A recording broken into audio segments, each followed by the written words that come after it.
எல்லாரும் எப்படி இருக்கே? Welcome to Madhuram talks. இன்னைக்கு என்ன பார்க்க போறோம்னா, ஒரு அருமையான மகாபாரத கதை தான் பார்க்க போறோம். எப்படின்னா, மகாபாரத போர்லாம் முடிஞ்சு ராஜ்ய பட்டாபிஷேகம்லாம் யுதிஷ்டருக்கு பண்ணி வச்சாச்சு. கிருஷ்ணருக்கு வந்த வேலையெல்லாம் ஆயிடுத்து.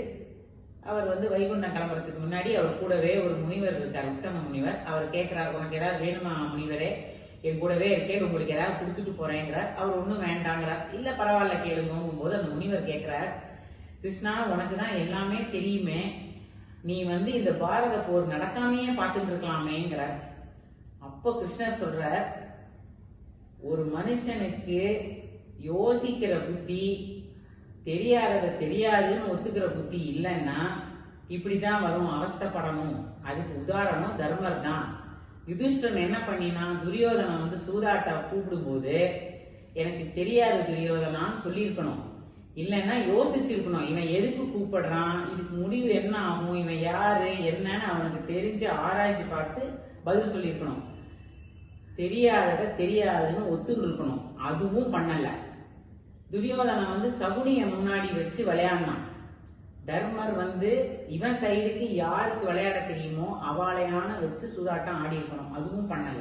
நமக்கு தெரியலன்னு சொன்னா என்ன அசிங்கம் வருமோ அவமானம் வருமோ அப்படிங்கிற நினைச்சிட்டு விளையாட தெரியாம விளையாடி இவ்வளவு தூரத்துல நிக்கிறது தெரிஞ்சுதா? அதனால ஒரு மனுஷன் நன்னா வரணும், வாழ்க்கையில ஜெயிக்கணும்னா ஃபர்ஸ்ட் அவனுக்கு புத்திசாலித்தனம் வேணும், யோசிக்க தெரியணும். அடுத்தவன் கேட்கறதுல என்ன உள்ள அர்த்தம் இருக்கு, அவன் யாரு, என்னத்தினால இப்படி கேட்கறாங்கிறதெல்லாம் யோசிச்சு பார்த்து பதில் சொல்லலைன்னா இப்படியாப்பட்ட விளைவுகள் வந்தா என்னாலேயே தடுக்க முடியாது, இதுக்கு நான் பொறுப்பு கிடையாது அப்படின்னு கிருஷ்ணர் சொல்றார்.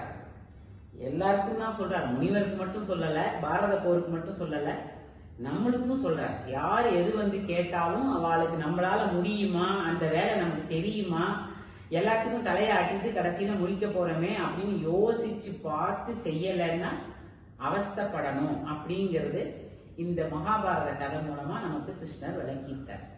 ஓகேவா? பை.